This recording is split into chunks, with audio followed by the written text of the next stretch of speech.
All right, strap in, everybody. Today, we're going deep on the case of Paul Dennis Reid, the fast food killer. Oh, yeah, this one, We've got his Wikipedia article, okay. but we want to get past just the headlines. Like, who was this guy really? Right. What made him do this? And how did this case turn the justice system upside down? Well, it's a fascinating case, yeah. Yeah. I mean, you have this, regular guy from Texas dreams of being a country music star, and then he ends up doing all these awful murders in Tennessee in the late 90s. A country song gone bad or something. But even before all the fast food stuff, there were red flags, right? Oh, yeah. I mean, he did time for armed robbery back in '83, got paroled in '90. It's like you can almost see it coming, you know what I mean? It does feel like, well, his past, shows someone who didn't mind breaking the law. Right. And it's not unusual, this gradual thing. Like, he didn't just snap. Yeah, yeah. As a slow slide into darkness, Yeah. you know? Yeah, and that's what happened. His spree, well, it started February of '97 at a Captain D's Nashville. So he pretends to be a job applicant, gets in, then forces the two employees, Sarah Jackson, she was just 16, Oh, gosh. and the manager, Steve Hampton, into the cooler, Oh, wow. makes them lie face down, shoots them just like that. It's at that level of planning. It's scary. It Yeah. wasn't just about the robbery. He was covering his tracks, like a total disconnect from what he was doing. And a lot of serial killers are like that. Yeah, and then just 2 days later, he uses that stolen money to put a down payment on a car. Wow. Like it was not, no regard for the lives he took, It's chilling. It makes you question his mental state. Was it just the money or was there something more to it? Right. Like maybe he got something out of it. You know what I mean? Like a twisted thrill. Yeah. The way he just spent the money so easily makes you wonder. And then it gets worse. A month later, he hits a McDonald's, Nashville again. 4 employees, they're leaving after closing, and he just attacks them, kills 3. Andrea Brown, Ronald Santiago, Robert Sewell. It wasn't even about robbing the place anymore. It was just pure violence. Yeah, his MO changed. Went from robbery to, well, something much darker. Right. Like the violence was the point now, some kind of sick way to control people, maybe. But there's a survivor this time, Jose Antonio Ramirez Gonzalez. He was with that group. Oh, wow.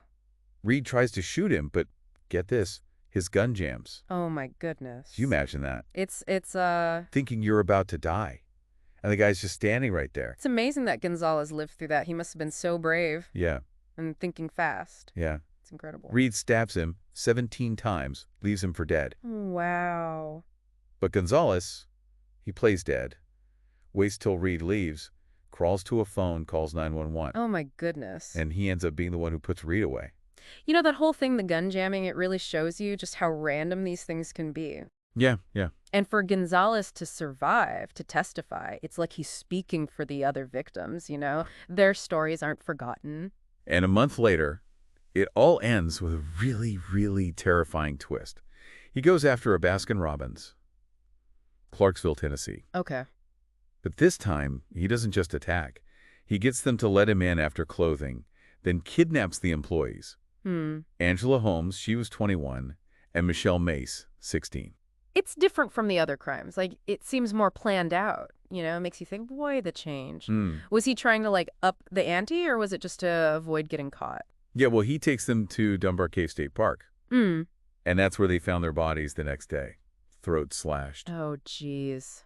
And the place, the cave, it adds to the whole thing, It's like a symbol, like he was hiding his crimes in the darkness. The location, yeah, it could be symbolic. Like, a lot of the time, you can tell something about the criminal by looking at the crime scene. Like, did they want power, control, or was it some kind of fantasy they were acting out? Yeah, it's awful to think about what those girls went through. It is. But he messed up, like they all do. Left fingerprints on Steve Hampton's stuff from Captain D's. Forensics from the Baskin-Robbins victims found in his car.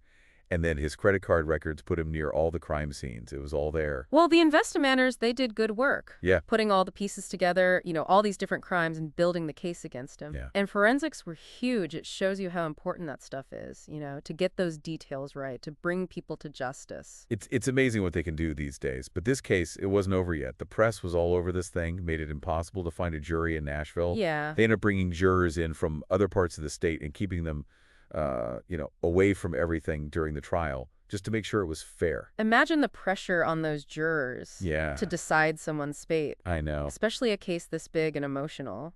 Yeah. They had to really focus on the facts, block out all the noise. It must have been so hard. And the verdict was quick. 3 separate trials, one for each spree, and he was guilty on all charges. 7 counts of first-degree murder, so 7 death sentences. The Wow. most ever given to one person in Tennessee. Yeah, that punishment, it shows you how serious his crimes were, how strong the case was against him. Yeah. The jury, they believed he was guilty. But then it brings up a whole new set of questions. Like, was he even mentally competent? Right. It's not just about punishing him, it's about the law, about what justice really means. I mean, the death penalty, that's always going to be controversial, right? Yeah. But with Reid, it was even more so. His family and people against the death penalty, they said he was like mentally handicapped. Like he wasn't all there. Right. That it affected what he did, that he couldn't really understand, the consequences, or even help with his own defense. So then it's not just about him being guilty. Exactly. It's about, well, can he even be blamed? Yeah. If he didn't know right from wrong, can you punish him the same way?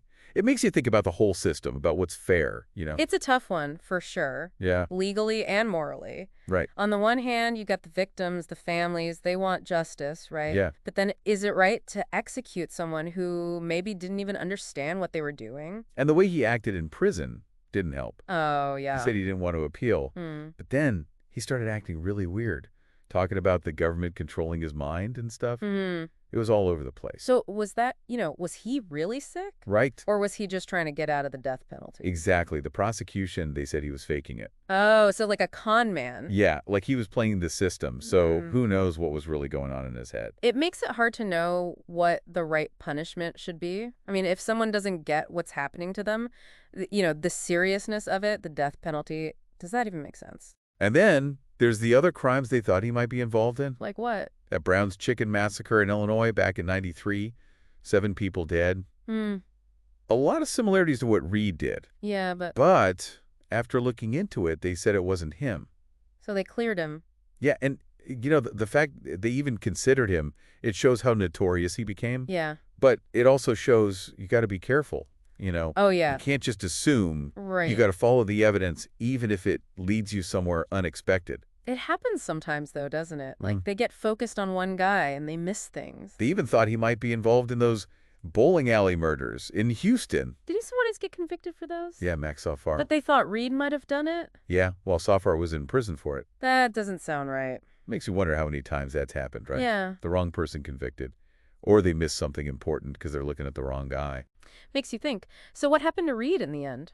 Well, he died in prison in 2013. Pneumonia, heart problems, breathing issues, all of it. Oh, wow. He was still on death row. So it's over legally, but Right. But it doesn't answer everything. I mean, was he really competent to stand trial? Right. And is the death penalty even, right? Right. And then all those other possible crimes? It's like we're left with more questions than answers. So you listening out there, we've gone through the facts of the case, the terrible things he did, the legal battles, but now it's your turn. Right. What do you think about all of this, these awful crimes? But then the question of mental illness, what is justice? It's a lot to process, yeah. There's no easy answers here. Right. It makes you think about people, about why we do what we do, about the justice system, just about everything. It really makes you think about all those stories you hear, on the news. Yeah. And how much we don't know. Right. I mean, they called Dennis Reid a monster. And, yeah, what he did, it was monstrous. But there's always more to it, right? Absolutely. I mean, every case, it's like all these different lives, choices, everything coming together. And to just say someone's a monster doesn't do it justice, or complicated. Yeah. And to think someone can just become evil like that, it's not that simple. So, what's the takeaway here? What does this whole Dennis Reid thing, the fast food killer, tell us? Well, I think it shows we need to understand crime better. It's not enough to just catch the bad guy and punish them. Right. We need to know why things like this happen. What makes someone do something like that? Is it mental health? Is it society? Is it just them? And like we said, figuring out that someone is mentally competent, that's hard, especially in court. Yeah. Even if they say someone can stand trial, who knows if they understood what they were doing at the time? That's a big one for the courts. How do you punish someone fairly when maybe they didn't even know what they were doing was wrong? Yeah. And how do we make sure people with mental health problems get help? Hmm. whether they're in the system or just out in the world. It's easy to just want revenge in these cases, Yeah. to want the worst for the person who did it. But this whole story, it shows us it's not that easy. Right. There's always more to it. It's complicated. It is. It's like these ethical questions that don't have simple answers. This deep dive, that gave me a lot to think about. Hope it has for you guys, too. We've just skimmed the surface here. Yeah. But I think we've maybe raised some new questions, new ways to look at this case, this crime that was so shocking to everyone. And if you want to learn more, really get into it, the Wikipedia article is a good place to start. Yeah. Do your own research, come to your own conclusions. There's always more to find out, more to understand. Thanks for hanging out with us on this deep dive. Paul Dennis Reid, the fast food killer. It's been, well, dark. But even in these dark places, there's things to learn, things to talk about. We've got to keep trying to understand and to make the world a little better, a little kinder. I agree. See you next time.